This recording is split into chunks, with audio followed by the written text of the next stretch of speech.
সূরা হুজরাত কোরআনের ৪৯তম সূরা। এখানে এমন কিছু চিরায়ত মুসলিম নিয়মাবলীর কথা বলা আছে, সেসব যদি আমরা মেনে চলি তাহলে আমাদের শিক্ষা দেবে যে কিভাবে আমরা একত্রে একটি সুস্থ সমাজে বাস করতে পারি। এই নিয়মগুলো শুধু এজন্যই নয় যে আমরা মুসলিমরা কিভাবে একে অন্যের সাথে ব্যবহার করব, বরং এটা সমগ্র মানবতার জন্য। কিভাবে আমরা আমাদের চারপাশের মানুষের সাথে ব্যবহার করব, এগুলোর প্রত্যেকটি নিজে এক একটি খুতবার বিষয়বস্তু হতে পারে। এই কারণে আমি আপনাদেরকে পুরো লিস্টটি দেওয়ার এবং তাদের প্রত্যেকটি ব্যাখ্যার পরিবর্তে যা উৎসাহিত করব তা হলো পুরো সূরাটি আপনাদের নিজেদেরকে পড়া এবং নিজ থেকে করার জন্য। আবার বলছি, সূরা নাম্বার ৪৯, শুরু থেকে শেষ পর্যন্ত পড়ুন, গভীর মনোনিবেশ করুন এবং চিন্তা করুন এটা একজন মুসলিম হিসাবে আপনার জন্য কিভাবে প্রযোজ্য হতে পারে। আমি শুধু তুলে ধরতে চাই একটি পূর্ণ আয়াত নয়, বরং একটি আয়াতের ছোট্ট একটি অংশ। এবং যে অংশটি এই খুতবাতে উপস্থাপন করা হচ্ছে তা হলো, ইয়া আইয়ুহাল্লাযীনা আমানু ইজতানিবু কাসীরাম মিনাজ-জান্নি ইন্না বা'দাজ-জান্নি ইসমুন। আমি আজকে শুধু এটুকু নিয়েই কথা বলবো। মোটামুটি অনুবাদ করলে আয়াতটির অর্থ দাঁড়ায়, তোমাদের মধ্যে যারা বিশ্বাস স্থাপন করার দাবি করেছো, পরিহার করো, এড়িয়ে চলো অথবা যতটা সম্ভব দূরত্ব বজায় রাখার চেষ্টা করো অনুমান করা থেকে।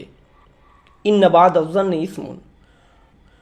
কোনো সন্দেহ নেই যে সন্দেহ থেকেই পাপের উৎপত্তি হয়। এটা হলো আয়াতটির প্রাথমিক অনুবাদ। আমরা এখন পর্যবেক্ষণ করার চেষ্টা করব যে আয়াতটিতে গভীরভাবে কি বোঝানো হয়েছে ইনশাআল্লাহ। সবার আগে আমি আপনাদের এটা বলতে চাই যে ঠিক এর আগের আয়াতটিতে বলা হয়েছে অন্যদের নিয়ে ঠাট্টা না করার ব্যাপারে।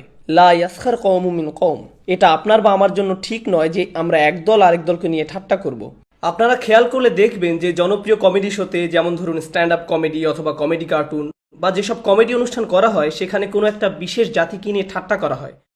যেমন আরবদের কোনো প্রথা নিয়ে ঠাট্টা করা, অথবা মেক্সিকানদের নিয়ে ঠাট্টা, কোনো কালো বর্ণ বা সাদা বর্ণের লোকদের নিয়ে তামাশা করা, কিংবা এশিয়ান বা ইন্ডিয়ানদের নিয়ে তামাশা করা। তারা ব্যঙ্গ করে কিভাবে তারা কথা বলে, কিভাবে তারা পোশাক পরিধান করে, তা নিয়ে তারা তামাশা করে। তারা কি খায় তা নিয়ে তারা কৌতুক করে, আর সবাই এতে খুব মজা পায়। যাই হোক, এই আয়াতটি এটাই বলছে যে এ ধরনের কৌতুক কোনো ভালো জিনিস নয়। লা ইয়াসখার কওমুম মিন কওম। তোমাদের এটা করা উচিত নয়।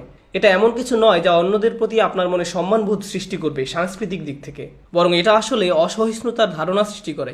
অন্যদের নিয়ে হাসাহাসি করা, তাদের নিচু মনে করা বা নিজেকে তাদের চেয়ে ভালো মনে করার একটা প্রবণতা তৈরি করে। কিন্তু আজকের আলোচনার বিষয় এটি নয়, বিষয় হলো অনুমান করা।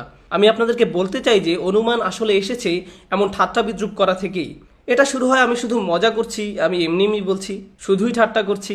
আর যখন এটা যথেষ্ট পরিমাণে করা হয়ে যায়, তখন আপনার মনে এমন একটা ধারণা তৈরি হয় যে তারা মনে হয় আসলেই এমন। এটা মজা করা দিয়ে শুরু হয়, কিন্তু শেষ পর্যন্ত তা দোষ ধরাতে পরিণত হয়। আপনি বিশ্বাস করতে শুরু করেন যে যাদের নিয়ে আপনি এতদিন মজা করেছেন তারা আসলেই সেরকম যেমনটি আপনি বলেছেন, পুরোপুরি সেরকম যেমন আপনি বলেছেন। এটা শুধু সীমিত নয়, আমি আবার বলছি, এটা শুধু সীমিত নয় গোষ্ঠীর জন্য, বরং ধর্মের জন্য সত্য। মানুষের বিভিন্ন বিশ্বাসের ক্ষেত্রেও প্রযোজ্য। যেমন ধরুন, ইন্দোপাক অঞ্চলের লোকেরা শিখ ধর্মাবলম্বীদের নিয়ে মজা করে। শিখদের নিয়ে অনেক ধরনের জোক প্রচলিত আছে, এটা গ্রহণযোগ্য নয়। তারপর স্বাভাবিকভাবে এমন হয় যে বাংলাদেশিরা পাকিস্তানিদের নিয়ে যোগ করে, পাকিস্তানিরা বাংলাদেশিদের নিয়ে ঠাট্টা করে। এগুলো হয়তো খুব হাসির, তারা এটাতে খুব মজাও পায়, কিন্তু জানেন কি, এটা মজা দিয়ে শুরু হয়, তারপর তা ভ্রান্ত ধারণা হিসাবে সমাজে প্রতিষ্ঠিত হয়ে যায়।